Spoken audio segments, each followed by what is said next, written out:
Tayo po ay dudulog sa ating Panginoong Jesucristo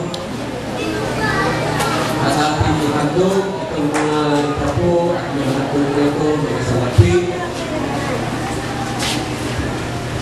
At kalakip na rito, yung ating mga pangangailangan, yung ating mga dalangin, yung ating mga kahilingan sa Panginoon. Sapagkat ang ating Panginoon Jesucristo ay may utos sa bawat isa sa atin. Ano yung utos niya na yun?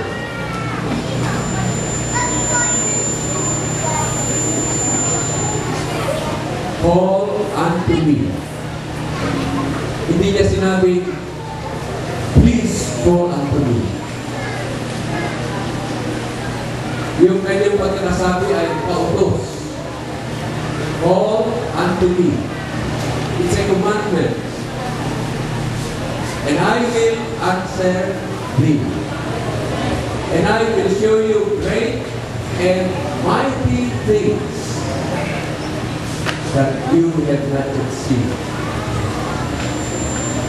Maghiwala ang Panginoon sa ating kalimitan, sa ating pag-ibig, panalangin, pagtulog sa Kanya, kalakip ng mga itapo at mga handog ito, na ating paglapit sa Kanya ay paglapit sa pananampalataya. Sapagkat sabi ng Panginoon, ano ba ang hilingin ninyo na nasa aking pangalan, yun ay gagawin ko. I will do, sabi ng Panginoon. Tayo po ay manalangin. Hallelujah, Jesus. O Panginoon Jesucristo, narito po ang iyong bayan.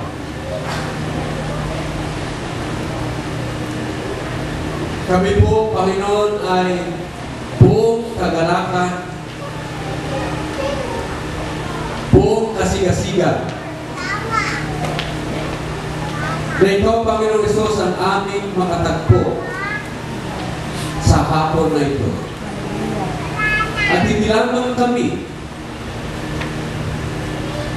kundi kasama namin, Panginoon, ang lahat ng aming kapananampalataya na nasa iba't ibang dako sa planetang lupa na ito, na nagtatalagaan ng aming lahat sa iyo upang ikaw na, Panginoong Jesucristo, ang maging lahat ng bawat isa sa amin. Nanupat, Panginoon, kung ikaw ang aming lahat, kung gayon, ikaw na po ang kasapatan ng bawat isa sa amin. Na naman ang aming mga pangangailangan ay sagot mo na po. Kaya ngayon, Panginoon, kami po ay nakadulog ngayon sa iyong harapan. Buong pagpapakumbaba, buong pagsuko, buong pagpapasakop sa iyong kalooban, na lahat ng sa amin ay sa iyo. Upang ikaw naman, Panginoon Jesucristo, ay lahat ng nasa iyo ay sa amin. Sapagkat ito po ang tunay na diwa ng pakikipagsalong buhay sa iyo. Na kung kami ay tumanggap sa iyo, papasukin ka namin, Panginoon, sa aming mga puso ang iyong pangako. I will sup with Him and He will sup with me. Kung gayon, Panginoon, isinalo mo na kami sa iyong buhay na walang hanggan, sapagkat isinalo ka na namin sa aming mga buhay. At dahil dito, Panginoon, kami ay makakalapit sa iyong trono ng biyaya na merong buo, pagkabuo ng aming kalooban. We can come boldly at your throne of mercy, that we may find grace at the time of need. Kaya Panginoon, narito kami upang magkain ng aming lahat. Hindi lamang, Panginoon, ng mga salapi at mga handog na ito, kundi paghahain ng aming buhay, paghahain ng aming sampahayan, paghahain, Panginoon, ng aming kabuhayan, paghahain, Panginoon, ng aming sambayanan, sapagkat tanging ikaw lamang ang nagbe-merit ng aming lahat. Tanggapin mo po, Panginoon, ang mga pagkakahain na ito, na sa pamamagitan ng mga salapi at mga handog na ito ay aming ipinapahayag sa iyo, Panginoon, ng aming pagkakatalaga, ng aming lahat sa iyo. Kaya ngayon, Panginoon, dahil dito, nasa iyong mga kamay na ngayon, Panginoon, ang mga handog na ito. Aming mga nihandog na tangi ikaw lang at pagmemeri. At dahil na kami at lahat ng aming tinatangkilik ay nasa iyong mga kamay na, Panginoon Hesus, nalalaman namin at nahihikayat namin na kaya mong pakaingatan ang lahat ng aming itinalaga sa iyo hanggang sa araw ng pag-uukom. We know whom we have believed, and we are persuaded that you are able to give that which we have committed unto you against that day. Kaya Panginoon, kami po ay panatag, kami po ay walang pagkaagam-agam, walang pagkabalisa ngayon, na naman ang aming mga pangangailangan ay sinagot mo na, Panginoong Jesucristo, sapagkat ang lahat ng ito ay aming iniling sa iyong pangalan upang ang sino man na may karamdaman ngayon sa amin, Panginoon, dahil sa iyong mga latay, binuo mo na ang kanyang katawan. At ang sino man mayroong masuliranin sa pangalan mo, Panginoon Jesucristo, ay aming inangkin ang tagumpay sa lahat ng mga suliranin na ito, sapagkat kami ay higit pa kaysa nagtatagumpay sa pamamagitan mo, Panginoon Hesus, na umibig sa amin at nagbigay ng iyong sarili sa amin. At Panginoon, doon sa mayroon mga pakikipagpuno, pakikipagbaka, sa pwersa ng sanglibutan na ito, na gustong magnais, na magwasak ng aming buhay, ng aming sambahayan, ng aming kabuhayan, Panginoong Jesucristo, sa pangalan mo po, ay aming inangkin, Panginoon, ang aming pagtatagumpay sa pamamagitan mo, Panginoong Jesus, sapagkat magagawa namin ang lahat ng mga bagay sa pamamagitan ng aming Panginoong Jesucristo. At Lord, pagamat hindi namin mapangkin ang lahat ng aming mga pangangailangan, subalit, Panginoon, narito kami sa iyong harapan. Bukas ang aming puso, bukas ang aming mga buhay. Alam mo po, Panginoon, ang aming mga pangangailangan. At anuman ang mga pangangailangan ng iyong mga anak ngayon, Panginoon, katagpoy mo po kami doon sa aming pangangailangan. Sapagkat, Panginoon, alam namin na hindi ka nagkulang ng panagpo sa lahat ng ito, sapagkat pagsamasamahin man namin, Panginoon, higit kang makapangyarihan sa lahat ng pangangailangan ng sanglibutan na ito, sapagkat ikaw ang Pantocrator, the Almighty Lord God, who is able to do everything for the benefit of His saints. Kaya ngayon, Panginoon, nagpapasalamat po kami, sapagkat ngayon pa lang ay meron na kaming kasagutan sa lahat ng aming mga pangangailangan. Sa pangalan mo po, Panginoong Jesucristo. Amen. Amen. Amen. Amen. Ako po. Announcement. Itong susunod na Sabado. Pagkarating yan ng Sabado tawag mo, hindi yung susunod. Yung itong darating Sabado, that's the 26th of this month, merong meeting ang mga bishops at mga pastors bilang ito ay gagawa tayo ng planning session para sa mga projects, ministries ng ating Panginoong Jesucristo. Kaya tayo magkakatipon-tipon sa Sabado, magsimula ng alas 9 ng umaga dito sa Project 4. And also for the bishops, our annual meeting will be held on the 28th of February. Doon sa Taytay, Huwebes yun. So, kami lang naman yata ni Brother Danny ang namamasukan, no? So, we'll be holding it after lunch. So, please mark that on your calendar. That will be our annual meeting. Ecclesiastical at saka corporate meeting. Na Trinitarian Concorditas Iglesia of the Lord God.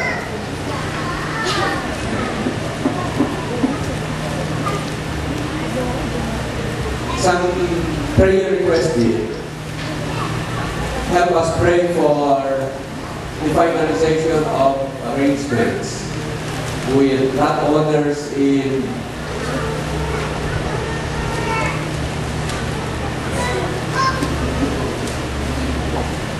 C2 veterans dito sa Quezon City, just beside the Payatas area.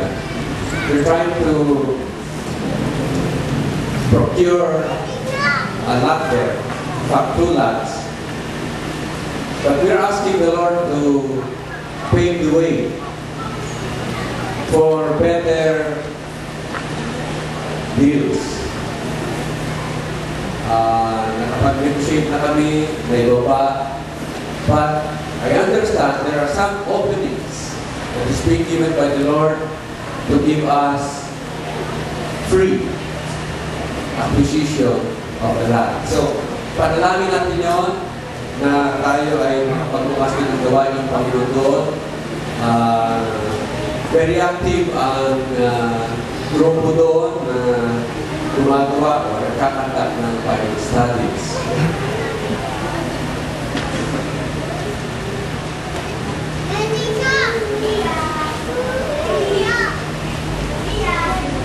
I think KFC would like also to announce that they're also praying for an LCD projector.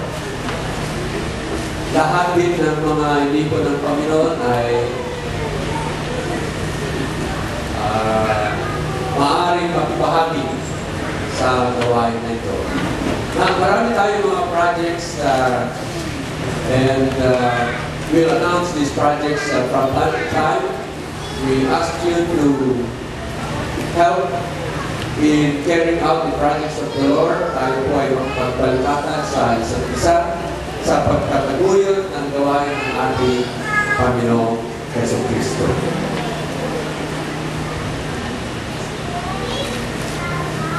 I think that's all for now.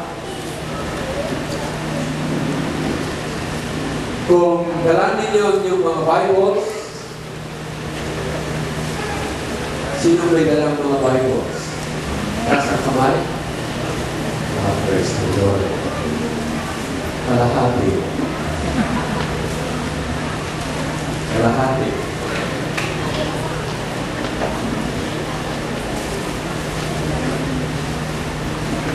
Yung sino nagdala ng Old and New Testament? Sino nagdala ng New Testament?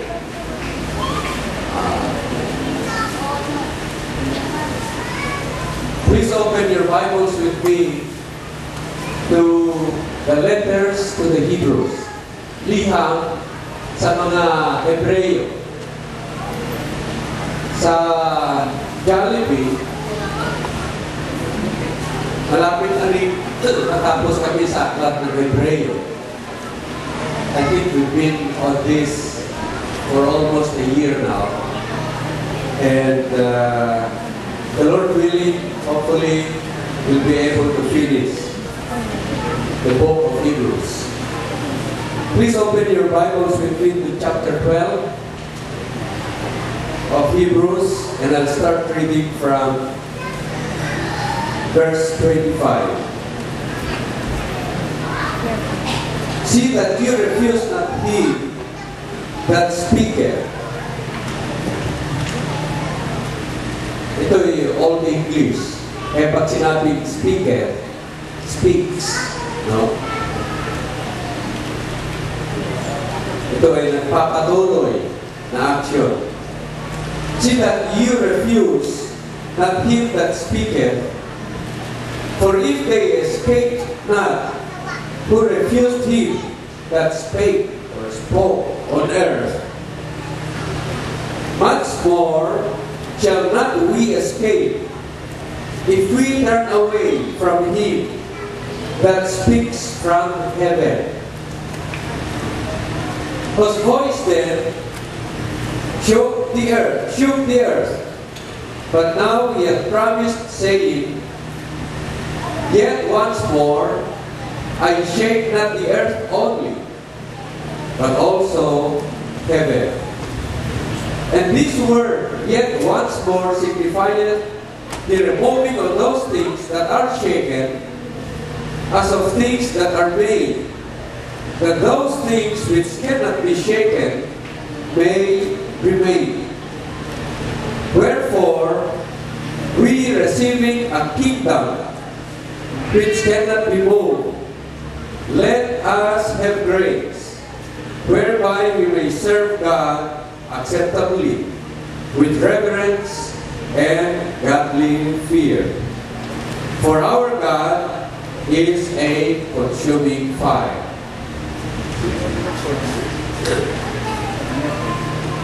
Dito ay merong babala.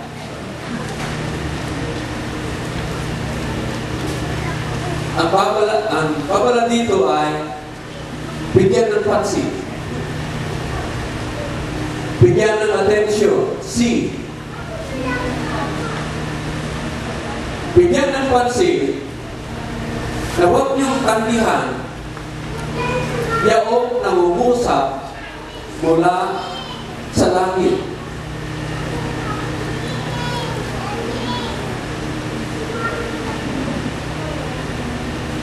Sapagkat yaong nangusap na nasa lupa,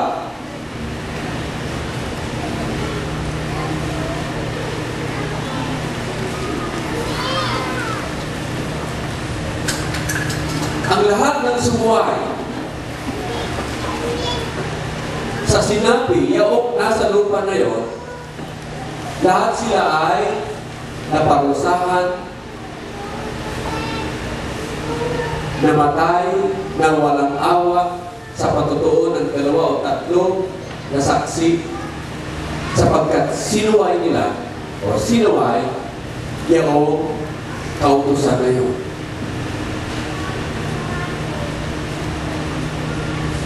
Yung sinasabi rito na nangusap mula sa langit at nangusap mula sa lupa, yung nangusap mula sa lupa ay tumutukoy saan kay Moses na nangusap sa pamagitan ng pananalita ng Diyos sa kanya. Pananalita ng mga propeta sapagkat nangusap ang Diyos sa kanila. Kaya itong mga propeta, itong sila Moses, pag sila'y nangusap doon, sabihin, Thus saith the Lord.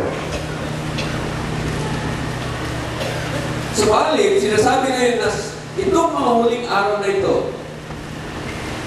nangusap ang Diyos sa atin, hindi sa pamamagitan ng mga propeta, hindi sa pamamagitan ni Moses, kundi sa pamamagitan ng kanyang anak.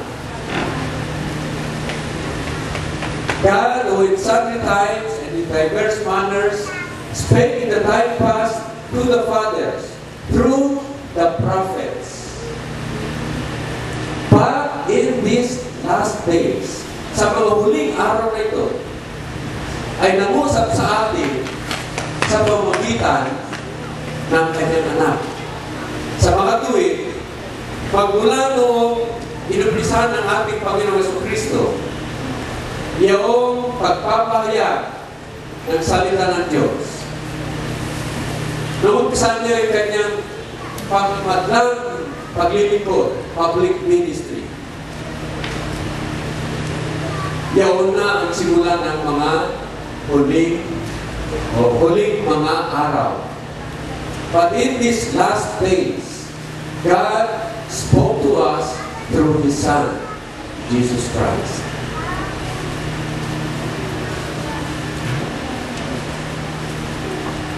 Kung si Moses na nag-usap na narito sa lupa, lahat ng lumabag sa mga kautusan na yun na kanyang binigay sa bansang Israel, lahat ng mga sumuway na yun ay dumanas ng kamatayan na walang awa. Gaano pa kaya tayo kung ating labagin, kung ating suwayin yung pananalita ng Panginoong Jesucristo, yung Diyos Anak, na nagbulat sa itaas at naparito upang ipahayag sa atin ang salita, kalooban, the thoughts, the intents, and the motives of God. Paano nangyari ito? Itong salitang ito, and the Word was made flesh, and dwelt among us, and we beheld His glory, as the glory of the only begotten of the Father, full of grace and truth. Ang Panginoong Jesucristo, yung Diyos Anak, ay naparito na nakapagkatawang tao. Bakit tinawag siya na salita? The beginning was the Word, and the Word was with God, and the Word was God. Kaya sinasabi, and the Word became flesh, and dwelt among us. Bakit ang tawag sa Diyos Anak na ito ay Word, salita? Kaya ang katawagan sa ating Panginoon Jesucristo ay salita, kaya Word.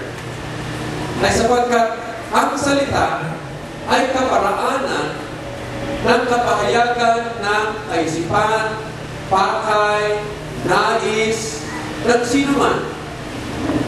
Kaya, kung ano ang nais, ano bang pakay, ang Diyos, dito sa buong sanglibutan na ito, yun ay pinahayag ng Diyos pamamagitan ng ating Panginoong Jesucristo. Kahit yung walang hanggang pakay ng Diyos ay naipahayag sa pamamagitan ng ating Panginoong Jesucristo. Because the eternal purpose of God was purposed in Christ Jesus. Kaya ang ating Panginoong Jesucristo, siya yung naging kapahayagan ng Diyos sa atin. Na, ang ibig sabihin, siya na yung naging salita ng Diyos sa atin. Na may pahayag ang Diyos ng kanyang kalooban sa atin sa pamamagitan ng Diyos Anak na ito. Kaya nga, ang sinasabi, walang nakakilala sa Ama o walang nakakita sa Diyos, kundi no man had seen God, or no one had seen God at any time. The only begotten who is in the bosom of the Father, He had declared it. Wala nakakita sa Diyos kailan pa man. Subalit, bagamat gayon, itong Diyos anak na ito, siya ang nagpahayag sa Kanya. Sinasabi rin na, bagamat walang nakakilala sa Ama, kundi yung anak, at sa lahat ng pagpapahayagan ng anak patungkol sa Ama. No one knoweth the Son but the Father, and no one knoweth the Father but the Son, and he to whomsoever he reveals it. No? Kaya, sa ganun, ang anak nagpapahayag patungkol sa Diyos. Kung anong nais ng Diyos, kung anong pakay ng Diyos, kung anong kalooban ng Diyos, itong anak na ito ang nagpahayag. Kaya, siya yung sinasabi na nangusap mula sa itaas. Kaya doon sa Matthew chapter 17, verse 5, noong nangyari yung tinatawag na Transfiguration, sa Mount of Transfiguration, ng ating Panginoon Jesus ay nag-itsurang kusila. No? Nagniningning ang kanyang sarili. No? He was shining forth with glory. At doon ay nakausap niya si Moses at saka si Elijah. At dahil nataranta si Pedro, sabi niya, Panginoon, mabuti na kami ay gagawa ng 3 tabernakulo dito. Isa para sa iyo, isa para kay Moses, isa para kay Elijah. Habang sinasabi yun ni Pedro, meron silang narinig na tinig mula sa itaas na nangusap ang Diyos Ama na sinasabi, "This is my beloved Son in whom I am well pleased." Anong sinabi? "Hear ye him." Pakinggan ninyo siya. Sa mga tuwid, ang Diyos ay nangungusap sa atin sa pamamagitan ng Kanyang anak na si Jesucristo. Kaya hindi ka nakataka na itong buong Biblia na ito, itong the Spirit Prophecy, itong diwa ng kapahayagan ng kalooban ng Diyos, ay lahat ay patotoo ng ating Panginoong Jesucristo. Kaya nung ang ating Panginoong Jesucristo ay naparito, sinasabi ni Apostol Juan na yaong isinugo ng Diyos ay nangungusap sa atin ng salita ng Diyos. He who is sent from God speaks the word of God. Sapagkat kung ano ang kanyang nakita, kung ano ang kanyang narinig, yun ay kanyang pinapatotoo. For what he has seen and what he has heard, he has testified. But no man, sabi niya, but no man received his testimony. But he who receives his testimony sets his seal that God is true. Ang tumatanggap sa patotoo ng ating Panginoon Kristo ay nagpapatotoo na ang Diyos ay hindi nagsisinungaling. Nagsasabi ng katotohanan dahil tinatanggap. Ano itong patotoo ng Diyos na ito sa bawat sa atin? Sabi ngayon, ni Apostol Juan, pero doon sa kanyang unang sulat, hindi dito sa Gospel, no? I was citing from John chapter 3. Ang sabi ngayon, ni Apostol Juan, sa kanyang unang sulat, and this is the testimony. And this is the report that God has given us eternal life. And this eternal life is in His Son. He who has the Son has life. And he who has not the Son has no life. Yung ipinapatotoo sa atin ng Diyos sa pamamagitan ng Kanyang anak na si Jesucristo ay meron tayong buhay na walang hanggan na bigay ng Diyos. ang buhay na walang hanggan na ito ay binigay sa atin na kay Kristo Jesus in His Son. No? He has given us life in His Son. Out of the Lord Jesus Christ, there's no Zoe. There's no eternal life. Ang eternal life ay atin lamang matatagpuan at makakamtan at matatamasa kung tayo ay na kay Kristo. Kung ating tinanggap ang Kristo na ito, ang Jesus na ito, sapagkat siya ang buhay na walang hanggan. Kaya ngayon, noong itong si Nicodemus ay nagtatanong sa ating Panginoon Kristo sa panahon ng gabi.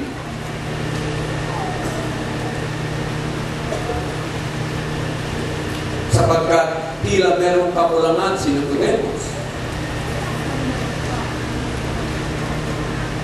Na bagaman siya ay bihasa sa mga kautusan, bihasa sa mga kahilingan ng reliyon, yet, just like the rich young ruler, there was something missing in him. Paano makatiyak na may buhay na walang hanggan? So, sabi ng ating Panginoon Kristo sa Kanya, unless a man is born again, he cannot see the kingdom of God. Unless a man is born again, he cannot enter the kingdom of God. Ang pananalita ng ating Panginoon Kristo dito ay sa kaparaanan ng ating maintindihan, to the level to which we can understand. Ang ating Panginoon Kristo ay gumagamit ng mga figures, types, parables, metaphors, para maintindihan natin yung kanyang mga pinagsasabi. Sabi ng ating Panginoon Kristo kay Nicodemus, sapagkat tila hindi Nicodemus cannot grasp what the Lord was telling him. Hindi niya maintindihan yung sinasabi ng Panginoon Kristo sa kanya. Sabi ng Panginoon sa kanya, if I speak of earthly things and you do not believe, how can you believe when I speak of heavenly things? Ang Panginoon Kristo, upang maintindihan natin ang kalooban ng Diyos, ay nangusap sa atin sa pamamagitan ng mga bagay na ating maintindihan.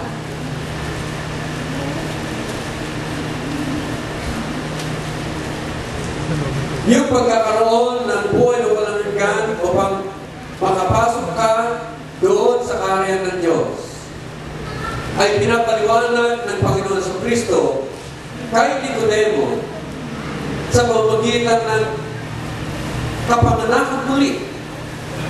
Sapagkat pagka ikaw ay pinanganak, may buhay ka. Subalit kung ikaw ay ipinanganak na muli, hindi ka lamang merong physical na buhay, kundi meron kang spiritual na buhay. Kaya ang ating Panginoon Kristo, noong mangusap siya dito, sa sangkalupaan na ito, nangusap siya sa mga paraan na ating maintindihan. Ngayon, doon sa pangusap niya na yun, maintindihan natin dapat lahat.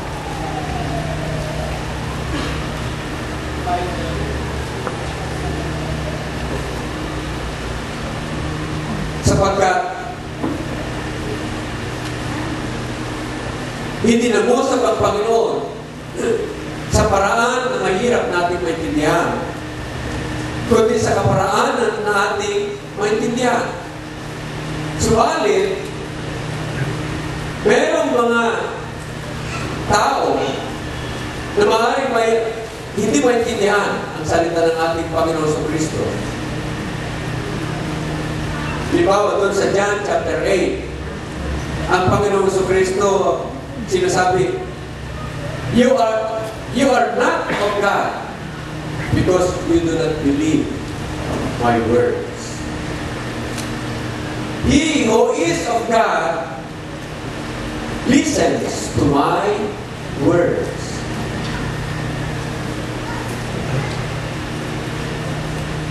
Sa mga tuwid, itong pangungusap na ito ng Diyos sa atin sa pamamagitan ng Panginoon Kristo ay walang magsasabi na sorry po, hindi ko maintindihan. Dahil yung pagtanggap nito ng kanyang salita ay naroon sa tao. Pero mga bukas ang kanilang mga puso, bukas ang kanilang kaisipan, bukas ang kanilang tainga. Subalit kapag ang tao ay pinatigas niya ang kanyang puso, kahit anong paliwanag, ay hindi niya tatanggapin ang salita ng Diyos. Therefore, the warning is this: see that you refuse not him that speak from heaven.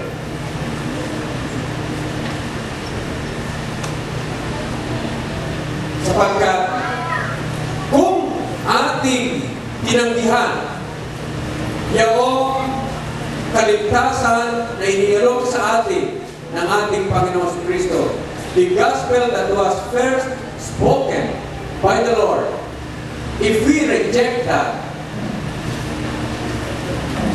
then how much sorer the punishment that we will receive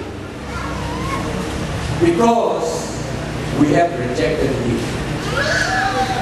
If everyone that despised Moses' law were all condemned and received the just punishment, the just recompense of reward, how much sorer shall we receive punishment from God?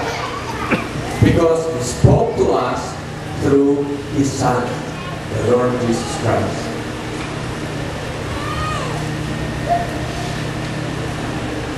Bakit ang ating Panginoon ay nangangatwiran na dapat tanggapin ang kanyang mga salita? Well, una, yung patutuo, ang patutuo ng Diyos ay higit na dakila kaysa patutuo ng tao. If we receive the testimony of man, the testimony of God is greater. Pangalawa, kung inayuan mo yung patutuo ng Diyos na dinala sa atin sa pamagitan ng Panginoon Kristo, ginawa mong sinungaling ang Diyos. Dahil hindi mo tinanggap. Ang sabi ng Bible, let God be true and every man a liar. Ang Diyos ay kailanman hindi magsisinungaling. Subalit ang tao ay mas magsinungaling.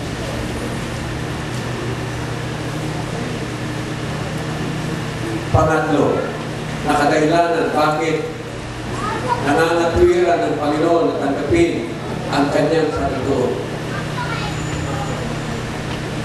Sapagkat ang bunga ng pagtanggap o pagtanggi ng patutuo ng Diyos ay naroon sa kanyang patutuo. Ang sinasabi, ang sinuman na sumampalataya sa anak ay may buhay na walang hanggan. Subalit, ang hindi sumampalataya sa anak ay walang buhay na walang hanggan, kundi ang buot ng Diyos ay sumasa kanya. Who he believes in the Son has life. And he who believes not the Son has no life. But the wrath of God abides in him. Ngayon, sinasabi nito na yung nagsasalita mula sa langit, nasabi, yayanigin niya. Hindi lamang ang lupa, kundi ang sansinuko. Itong langit, no? Lupa at langit, yayanigin. Yaong nagsasalita mula sa langit, sa mga tuwing ang ating Panginoon Jesucristo, doon sa Lumang Tipan, nung nangusap ang Panginoon kay Moses, nangusap kay Moses sa kalagitnaan ng pagdating doon sa bundok. Pagkakaroon ng kulog at kinta. Yet once more, the Lord Jesus Christ will not only shake the earth, but even the skies, even the heaven. Sa makatuwid, ang sakop ng kanyang yayaligin ay ang buong sansinukob na ito. No wonder now, since we are in the last days, they're now talking of global warming. Ang patuloy na pag-init ng daigdig na ito. Pinag-uusapan dito yung hindi lamang yung pagtindi ng sama ng kapanahunan o ng climate, no? They're not talking only of extreme changes in weather, but they're now talking of climate change. Kaya yung mga yellow doon sa North Pole at doon sa South Pole, natutunaw na. Kaya yung mga dating hindi binabaha na ngayon. They're talking of the El Nino and the La Nina. Kakaroon ng mga bagyo ng pasama. Merong drought, matinding tagtuyot sa ibang dako. Meron ding matinding pagbaha sa ibang dako. Yung disyerto ay palaki ng palaki, palawak ng palawak. At dahil dito ay merong matagutong, famine, at kung merong tagutong, merong salot. Dahil sa kakulangan ng pagkain.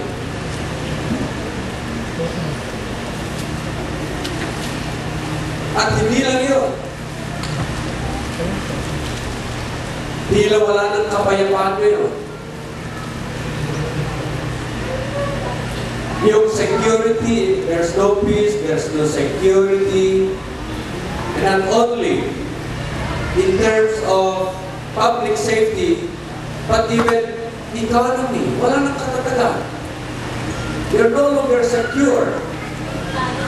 Maaaring meron kang $1,000,000 ngayon, pero pababa ng pababa. No? Ilan na ngayon ang peso to the dollar? 40. No? 40 plus. Something like 43. Pababa ng pababa. Hawak na hawak ka dyan sa dolyar mo. Naku, maraming dolyar. Pero pabagsak. Anong pabagsak? Ang halaga.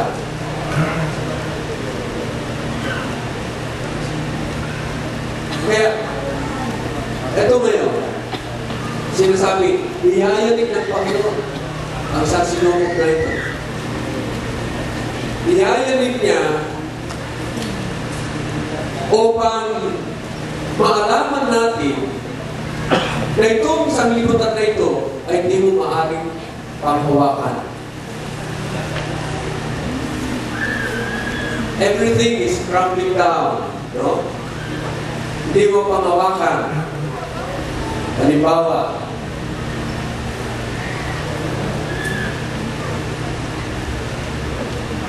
Nagpatanim ka ngayon.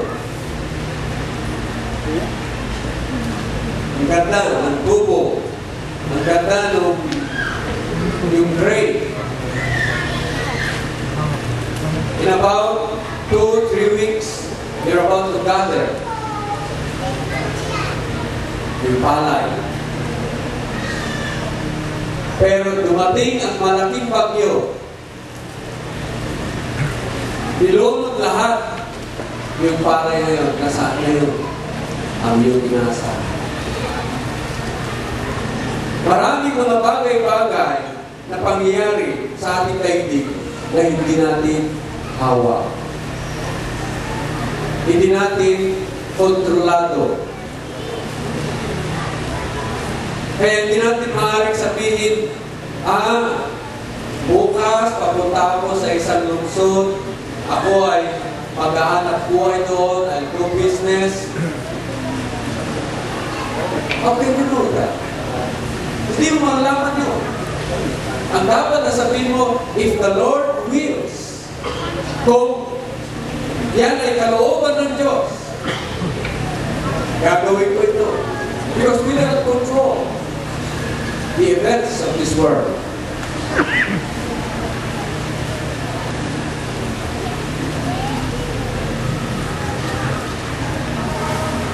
Ang ating Panginoon, ginagawa niya lahat ng ito. Una, para malaman natin na hindi natin mapanghawakan ang sarili natin. That we should not place our hope and trust in what the world can give us or what the world can deny us. Ang sanglibutan na ito ay pinapakita ng Panginoon bilang itong sanglibutan na ito ay pinasok ng kasalanan ay hindi maaaring mananatili. It cannot last.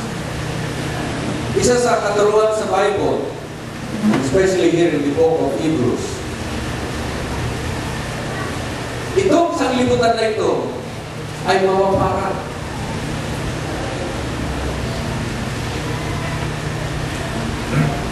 Basahin niyo Hebrews chapter 1, verses 8 hanggang verse 12.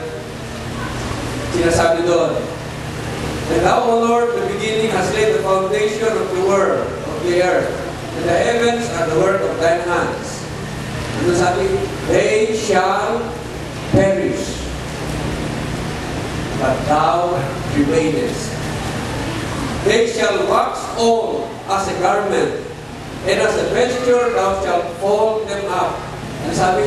They shall be changed.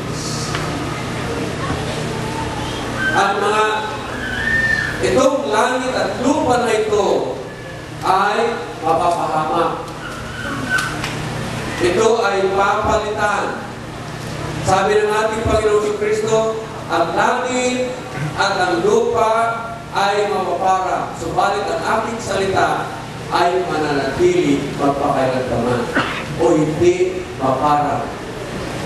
Or the Lord was speaking through Isaiah chapter 40 verse 8, sabi niya, the flower fades, the grass withers, the flower fades, but the word of God stands forever. Itong sanglibutan na ito, mapapahamak, mapaparang, at ito ay papalitan. So, hindi mo lamang kontrolado ang mga pangyayari sa sanglibutan na ito. Kundi, ang sanglibutan na ito ay talagang papalitan. Do not put your trust in this world. At makita natin na sapagkat itong sanglibutan na ito ay hindi natin mapanghawakan, hindi natin maasahan, hindi natin maaaring panghawakan na ito. Kung gano'n, meron tayong pangangailangan. Something that remains forever. Something that cannot be shaken. Itong buong sanglibutan, yung lahat ng makakalas, so that yaong maywana, so that those that remain will remain. Yuyugin ng Panginoon. Guguho itong buong sansinong na ito. Sa pagkakayanig ng buong sansinong na ito, makita natin na wala tayong pagtalagaan ng ating lahat kundi ang Panginoong Yesu Cristo. It's the only stable foundation that we can stand on. Ano yung also? Kasi sinasabi, on Christ,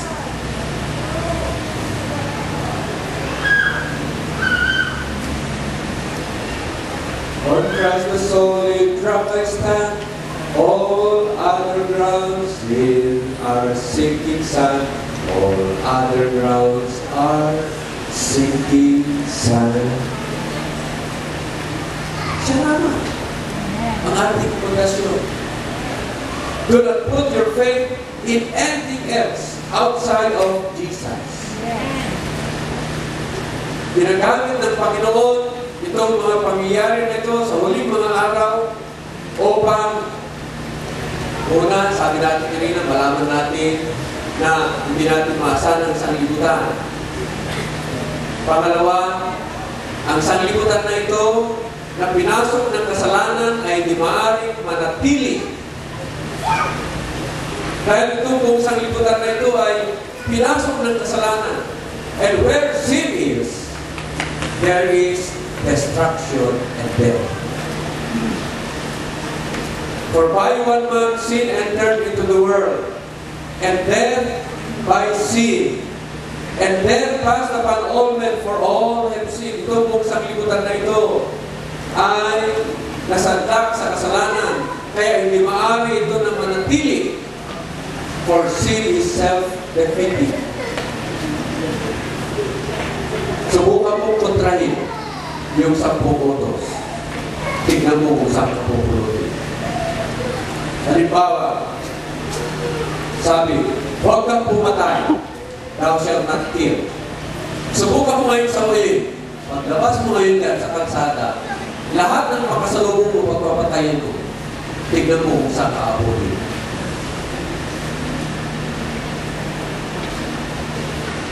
Sabi ngayon, sa 10 Commandments, huwag mong iputin ang anumang bagay na nasa iyong kapwa.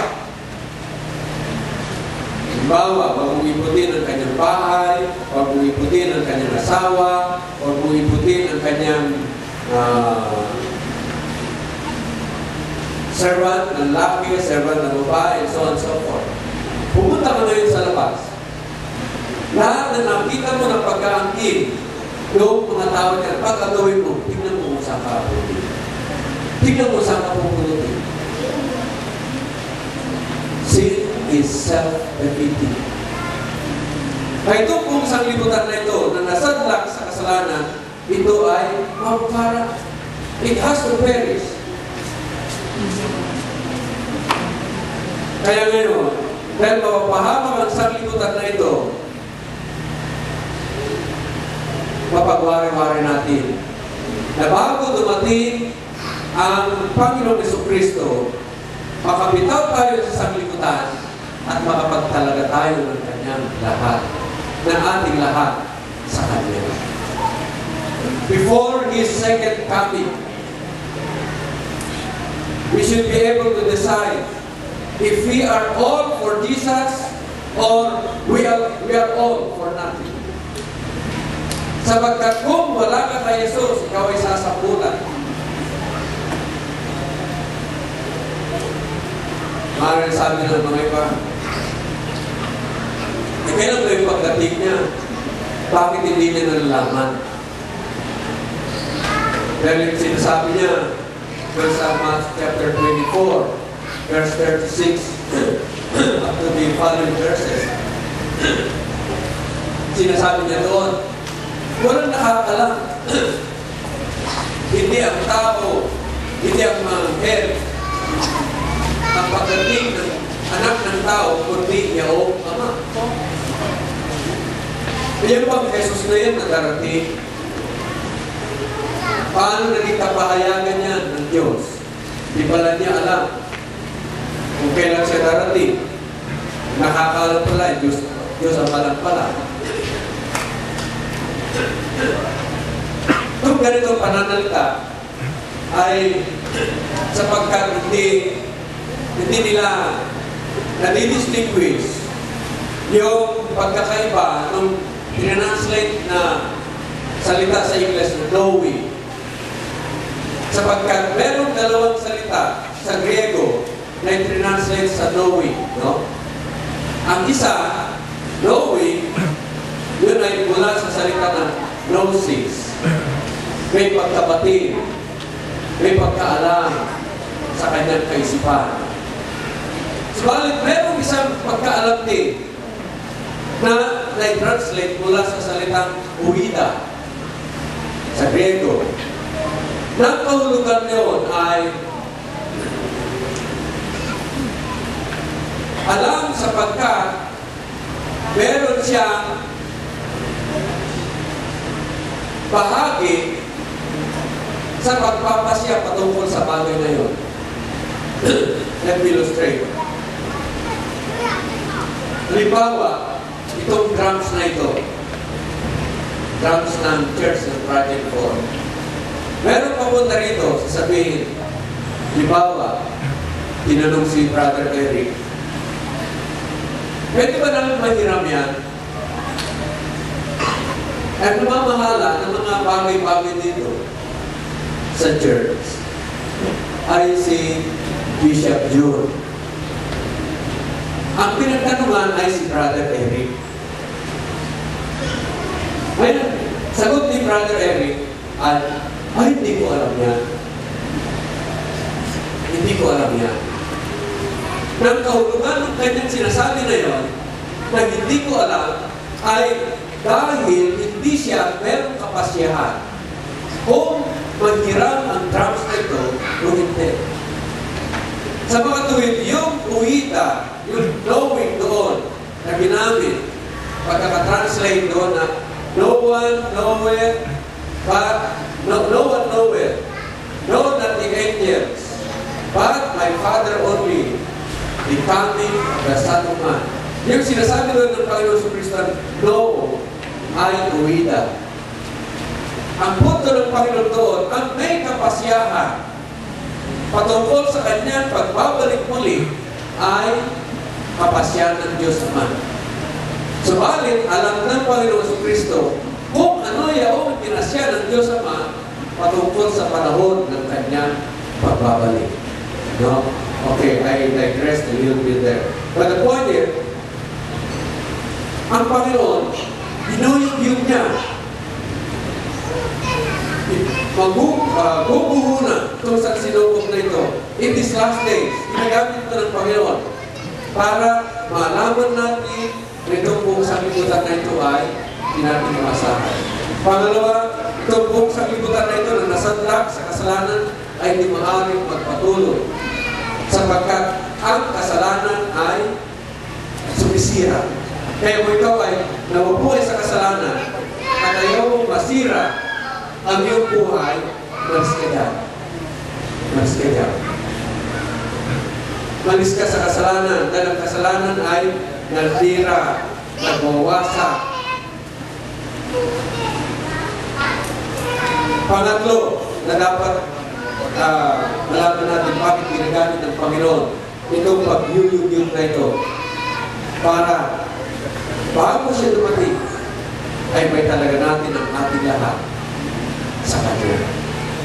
Na sa Kanyang pagdating, tayo ay nakapagdalaganan ng ating lahat sa Kanya at dahil doon, tinanggap natin yaong patutuo ng Diyos na tatanggapin natin ang Panginoon sa Kristo, sasampalataya tayo sa Kanya, tinanggap natin ang patutuo ng Diyos, sa mga tuwid, umalis na tayo sa kasalanan. Nagtalaga na tayo ng ating lahat sa ating Panginoon sa Kristo. Ano yung maiwanan ng mga bagay? Yung kaharian. ng Panginoon Kristo na magpawalang hanggan. Ang tinanggap natin ay ang kaharian na walang hanggan. Ano itong kaharian na walang hanggan na ito? Ang kaharian na walang hanggan na ito ay yung kaharian na naghahari doon ang ating Panginoon Kristo. Sapagkat sinasabi ng Diyos Ama patungkol sa Diyos Anak, no? Ikaw, O Diyos, ang iyong kaharian ay magpasawalang hanggan. At ang sentro ng iyong kaharian ay sentro ng katwiran. Inibig mo ang katwiran at kinamuhian mo ang kalikuan. Ang naghahari doon, I'm citing Hebrews chapter 1 verses 8 to 9. Ang naghahari doon sa kaharian ng Diyos na walang hanggan, yung sinasabi ng ating Panginoon Kristo na kay Nicodemus, na unless a man is born again, he cannot enter the kingdom of God. Yung naghahari doon ay ang Panginoong Jesucristo. Ang naghahari doon ay ang Panginoon Kristo. Ano ang umiiral doon? Ang kanyang katwiran. Kaya ang sulat ni Pedro, yung dapat nating the Christian attitude should be, we are waiting, no? We are looking forward.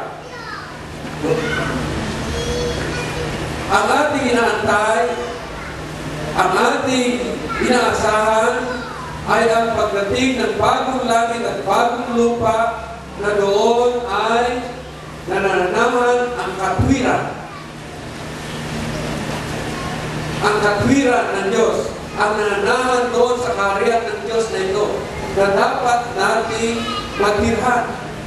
Hindi itong dating langit at dating lupa na maparang, sapagkat itong dating langit at dating lupa ay papalitan. Kaya sabi ng ating Panginoon Kristo, behold, I make all things new. Yung dating langit at dating lupa ay kanya nang binago.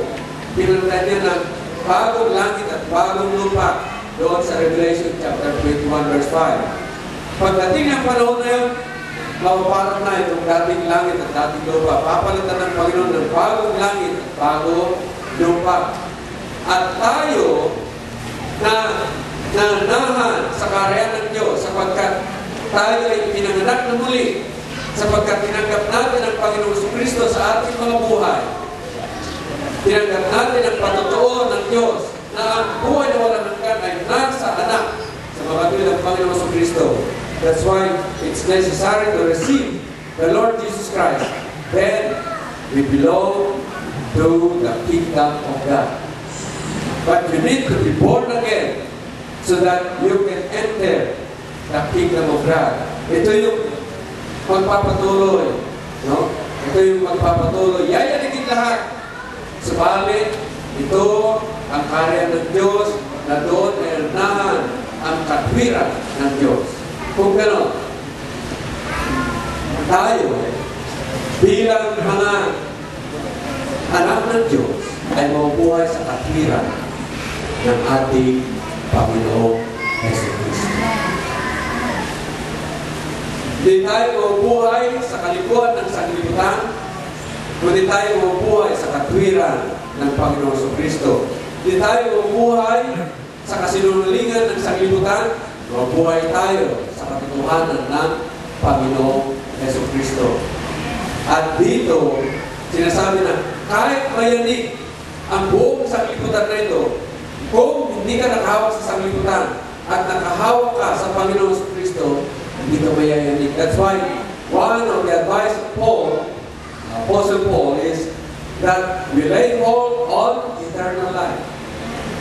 We fight a good fight of faith kahit nayayanig ang daigdig mo, subalit huwag kang bumitaw sa Panginoong Jesucristo, sapagkat ang Panginoong Jesucristo hindi kanya bibitawan kailan pa man. Amen.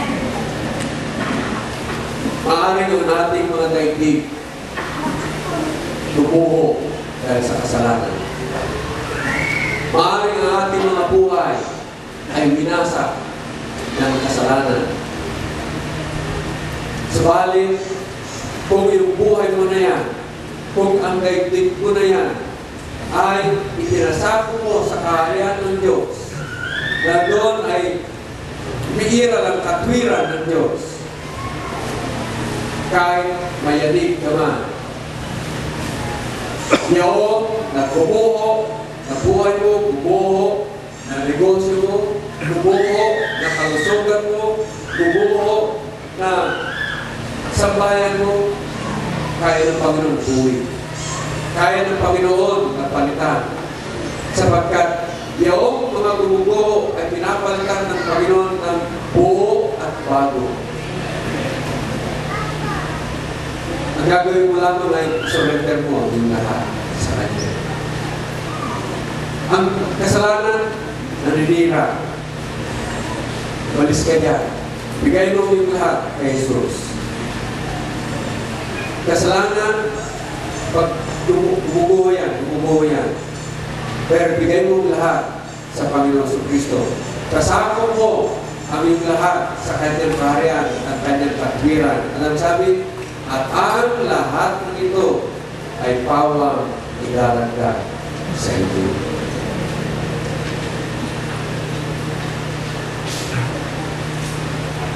Si Cain nagtayo ng lungsod. Pero ang kanyang pundasyon wala sa Panginoon Kristo. In 40 days and 40 nights, nawala. It was erased from the planet Earth. Nagtayo ang mga tao ng Tower of Babel. Gusto nilang mapantayan ang Diyos. Magaling kami. Kaya namin abutin ang kaya ng Diyos. Hindi nila natapos.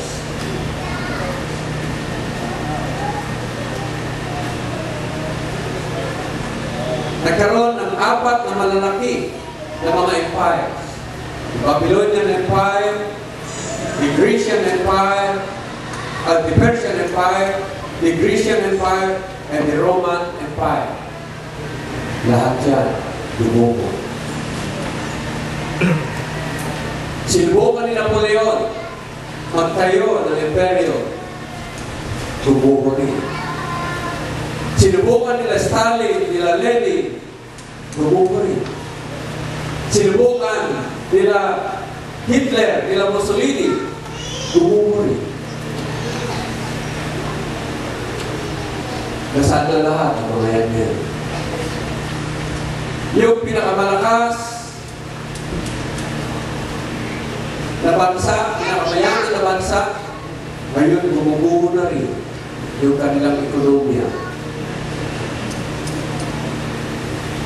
Yung dolyar, bumabagsak na.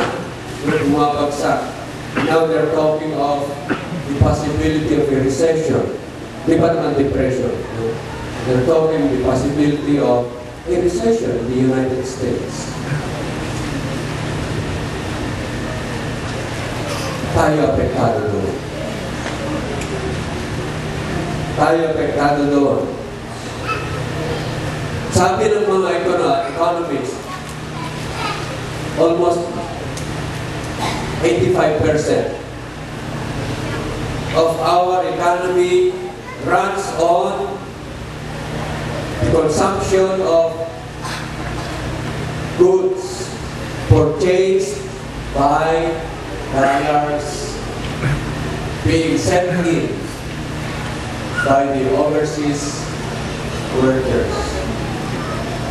Sa mga tuwing gumagalaw ang ating ekonomiya dahil sa pumapasok na dolyar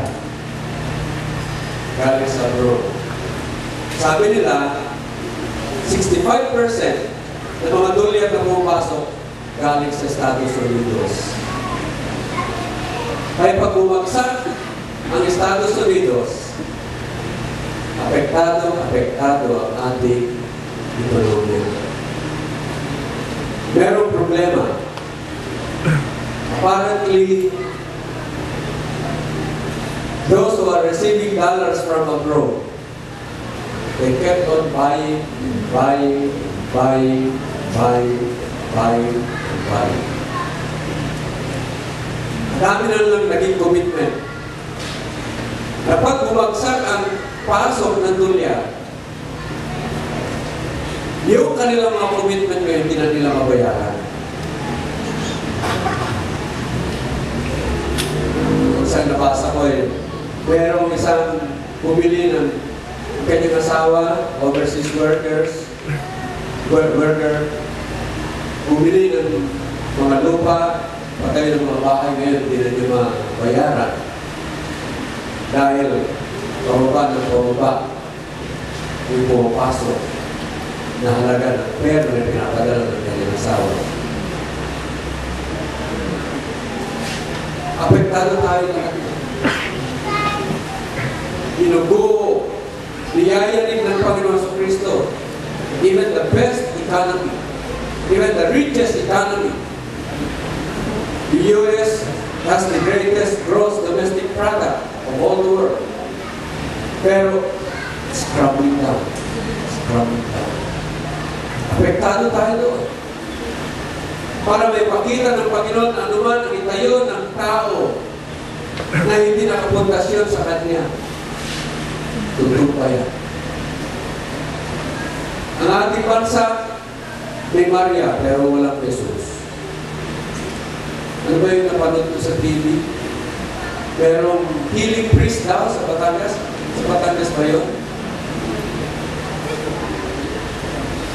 Na dinadayo ng mga tao na may sakit. At ngayon sabi niya, magtatayo raw siya ng estatwa ni Maria na pinakamataas. Tutumpa rin ang Panginoon niya. Yung pinatayo niyan sa EDSA, na estatwa ni Maria, ngayon, wala yung espiritu ng EDSA na sinasabi nila noon, may pinagyayabang sa buong sanglibutan. Magaling ang Pilipino. Pero ngayon, natatabangan na sila. Natatabangan na sila.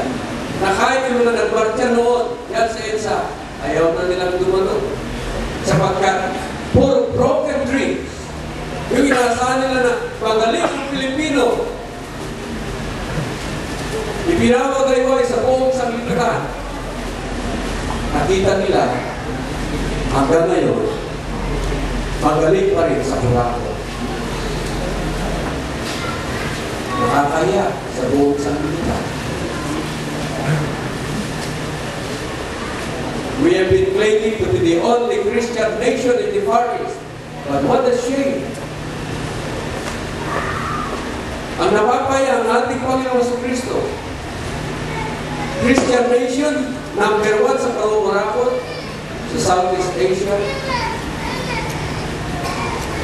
Ang ating score sa Transparency Index, 2.5 out of 10. Nandun tayo, I think we rank 100, something like 130 out of 160. Nakahilera tayo doon sa baba. Nagyayabang tayo, magaling ang Pilipino. Iba ang Pilipino. In a way, yes, kaiba ang Pilipino. Pero ibang pagkaiba, pinapahiya niya ang Panginoong Jesucristo. Pinapakita ng Panginoon na anuman ang itayo ng tao, pagyayabang o hindi nakapundasyon sa Kanya, itutumba ng Panginoong Jesucristo. Subalit, kapag ikaw ay nabubuhay sa katwiran ng Panginoong Jesucristo, ikaw ay nagpasakop sa Kanyang kaharian, nagpasakop sa Kanyang katwiran. Mayanig man ang buong sanglibutan na ito, pero the Word of God stands forever, and you are sure that you are founded on that rock. That solid rock ang Panginoon Kristo na kailanman na hindi magiging.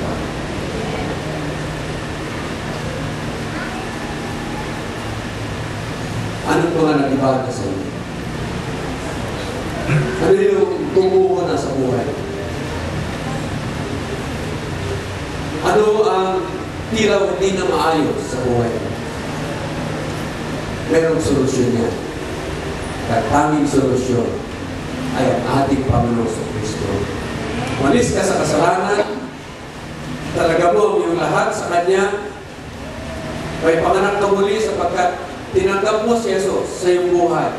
Tinanggap mo siya bilang siya ang iyong buhay na walang hanggan.